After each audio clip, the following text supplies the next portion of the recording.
अमन भी हैं, उन लोग भी बोल रहे थे कि अपने मर्जी से हम अपने बच्चे लोग को भेज रहे थे, लेकिन सामने वाले जज मैडम लोग सुन भी नहीं रहे थे। दीपिका सॉरी लोग उन लोग बार बार बोल रहे थे कि नहीं ऐसा आप लोग उन लोग बार बार बोल रहे थे कि पुलिस को क्यों पूछ कर नहीं गए। सर इतना जो नौकरी करते हैं सर, उन लोग क्या पुलिस को पूछ कर नौकरी करते हैं? इतना नौकरी करने वाले।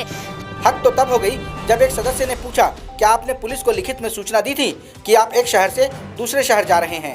ये सवाल सुनकर ऐसा लगा मानो ये युवतियां पीड़ित नहीं बल्कि अपराधी हैं। मेरे प्रिय भाई बहनों, आज इस वीडियो में बात करने वाला बहुत दुखित समय है, क्योंकि जिस तरीके के हालात आज छत्तीसगढ़ में बने हैं, क्योंकि मैं छत्तीसगढ़ की बात कर रहा हूँ, न्याय ना दे करके उनसे सवाल किया जा रहा है कि आप बाहर क्यों जाना चाहते थे, आपको मतलब यहाँ पर मतलब धर्म परिवर्तन करने की क्या जरूरत पड़ी। महिला आयोग में जब बहनों ने 15 से 20 लोगों ने जब यहाँ पर अपना प्रतिक्रिया दिया था, अपना मतलब विज्ञापन दिया था कि हमारे साथ ऐसी ऐसी घटनाएं घटी, जिस तरीके से बजरंग दल के लोगों ने दुर्ग स्थान पे, दुर्ग रेलवे स्टेशन पर ऐसी घटनाएं घटी, उसको लेकर के जब महिला आयोग के पास गया, पहले तो ये लोग थाने गए थे, लेकिन थाने में किसी प्रकार के थाना प्रभारी थे, कोई प्रतिक्रिया इस पर नहीं दिए थे।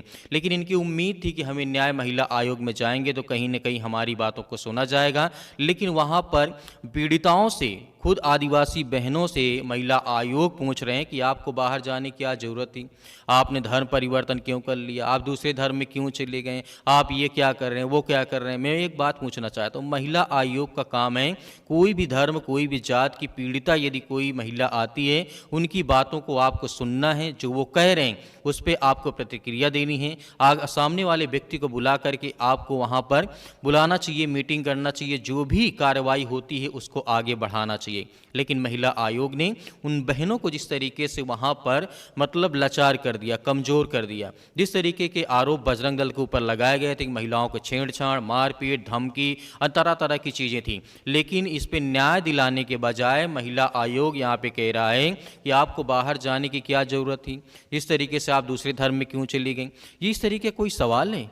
कोई महिला आपके पास आई है तो आपका उसका मतलब देखना चाहिए, सुनना चाहिए कि आखिर ऐसा क्यों हो रहा, और आप उनके न्याय दिलाने के बजाय उनसे खुद उल्टा सवाल पूछने लगें। तो मेरे प्रिय भाइयों, मैं आपको बताना चाहता हूं आज की बहुत बड़ी खबर है, इस तरीके से जहां महिला आयोग की कार्यप्रणाली पर गंभीर सवाल उठ रहे हैं। हकीकत में आपके पूछने का अधिकार नहीं है कौन व्यक्ति कहां जाएगा, कैसे रहेगा, क्या करेगा, क्या नहीं करेगा। आपको ये पूछना है कि आपके साथ घटना क्या घटी, आपके साथ किस तरीके का मतलब व्यवहार किया गया, आपको मारा गया, पीटा गया, आपके ऊपर भी इस तरीके से मतलब किसी प्रकार का हमला हुआ। ये सब पूछने के बजाय महिला आयोग की जो अध्यक्ष होते हैं, 4-5 लोग पैनल बैठते हैं, वो खुद उल्टा उन्हें परेशान करने लगते हैं, तरह तरह के सवाल पूछने लगते हैं। तो मेरे प्रिय बहनों, जो उम्मीदें थी महिला आयोग से खत्म हो चुका है। अब ये कहीं न कहीं सीधा हाई कोर्ट मामला जाना चाहिए, तब उसके बाद इसमें मतलब जिस तरीके से जांच होनी चाहिए।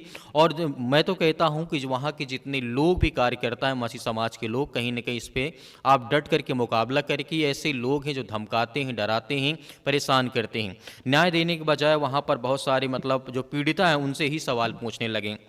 लेकिन उनसे पूछे गए सवालों को एक नया विवाद खड़ा कर दिया है।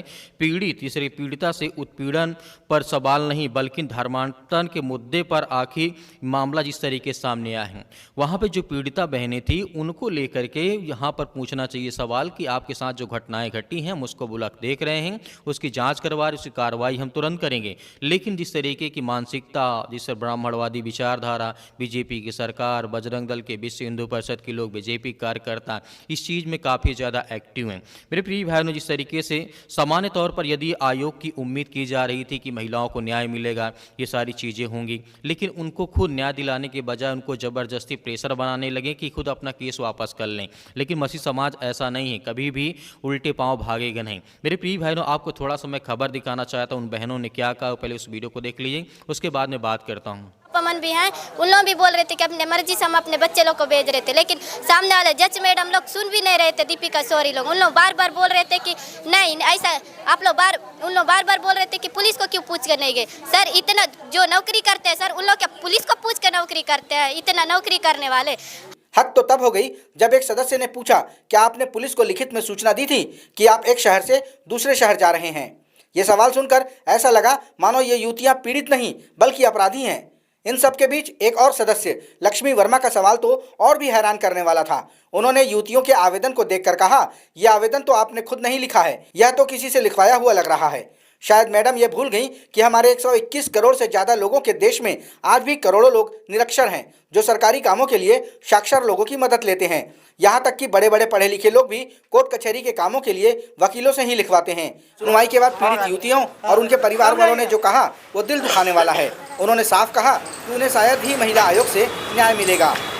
और आज जैसा हम लोग सुनवाई में हम लोग भाग लिए थे, उसमें माननीय सदस्य महिला आयोग जैसा टिप्पणी किए वो थोड़ा हमको अशोभनीय लगा, क्योंकि उन्होंने स्पष्ट रूप से कहा कि एक दबाव बना रहे हैं, भीड़ इकट्ठा करके आए हैं। ये जो है बात, चूँकि दुनिया के किसी भी जुडिशियली कोर्ट में बैठ करके और जो कार्यवाही हो रही है उसको सुनने का नागरिक को अधिकार है, लेकिन माननीय आयोग के सदस्य ने जिस प्रकार जो है बात किया, मेरे ख्याल में गैर संवैधानिक है।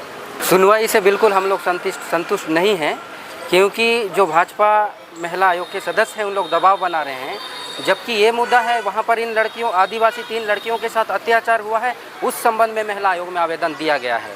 तो उस आवेदन दिया गया है, तो आवेदन को हम लोग कि वो 2 नन्स और उससे क्या हुआ है हम वो नहीं जानते। एक सिक्के के 2 पहलू में पहला पहलू तो नल के साथ जो धर्मांतरण मानव तस्करी का आरोप है, हमसे उसको कोई मतलब नहीं है। हम लोग आदिवासी समाज होने के नाते, उनके परिवार के रिश्तेदार होने के नाते हम लोग ये चाहते हैं कि इन लड़कियों के साथ जो जयती शर्मा ने अदर समाज, दूसरा समाज होते हुए मारपीट करते, गैंग रेप का बड़ा धमकी दिए हैं और मारपीट किए हैं, वो कौन होते हैं ऐसे हमारे आदिवासी लड़कियों के ऊपर मारपीट करने वाले, उसी के पर्पस में हम लोग महिला आयोग में आवेदन दिए हैं। और मुझे नहीं लगता कहीं ना कहीं ये दूसरे ट्रैक में राजनीति से प्रभावित होकर वो दूसरा ट्रैक में ले जाया जा रहा है। तो हम न्याय की गुहार में हम लोग महिला आयोग में दिए हैं, और बिल्कुल महिला आयोग से अध्यक्ष और महिला आयोग का पूरा टीम से मैं निवेदन करता हूं कि ऐसी महिलाओं को अगर न्याय नहीं मिलेगा तो दोबारा न्याय के लिए हम महिला आयोग में उम्मीद भी नहीं कर पाएंगे। जैसे आपने इस वीडियो को देखा है मेरे प्रिय भाई बहनों, यहाँ पर महिला आयोग नहीं रुकते हैं। महिला आयोग ये भी कहते हैं क्यों आपने धर्म बदला, और जिस तरीके से आपके गांव में किसने धर्म परिवर्तन कराया,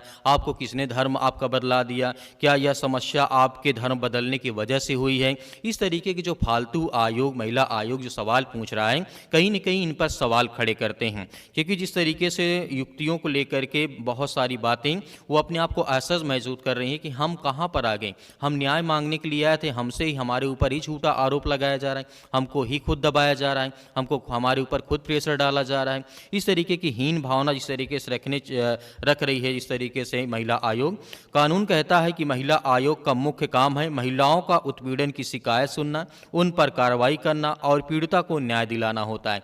लेकिन ये सब करने के बजाय उनके ऊपर खुद प्रेशर बना रही है ये कानून, जिस तरीके से महिला आयोग। लेकिन यह आयोग सीधे सीधे धर्मांतरण के सवाल खड़े कर दिए। इससे यह संदेह किया गया है कि पीड़िता का दर्द जिस तरीके से जिसे समझा जा सकता है, लेकिन इन लोगों को क्या लगता है कि हम मतलब इनके ऊपर प्रेशर बनाएंगे तो लोग दब जाएंगे, ये हो जाएगा वो हो जाएगा। मेरे समझ में नहीं आता है, आपको न्याय दिलाने के लिए वहाँ पर महिला आयोग में अध्यक्ष बनाया जाता है, आपका पैनल बनता है, 5-6 लोग बैठते हैं, लेकिन आपको लगता है कि इनको हम डराएंगे धमकाएंगे तो केस वापस कर लेंगे। तो मसीह समाज ऐसा नहीं करेगा, वो आगे बढ़ेगा, कहीं ना कहीं तो हमें न्याय जरूर मिलेगा। मेरे प्रिय भाई बहनों, आपकी क्या सोच है ऐसी महिला आयोग, बजरंग दल, विश्व हिंदू परिषद, अनेक प्रकार के संगठन जो हमेशा मसीह समाज को टारगेट करते हैं? जो भी आपकी राय हो मैं कमेंट बॉक्स में कमेंट करके जरूर बताइएगा। इस वीडियो को आप ज़्यादा से ज़्यादा लोगों तक जरूर शेयर करिएगा। किस तरीके की हीन भावना और मानसिकता के लोग आज भी उपस्थित हैं, न्याय दिलाने के बजाय उन पर खुद सवाल खड़े किए जा रहे हैं। मेरे प्रिय भाई बहनों, मिलते हैं नेक्स्ट वीडियो में।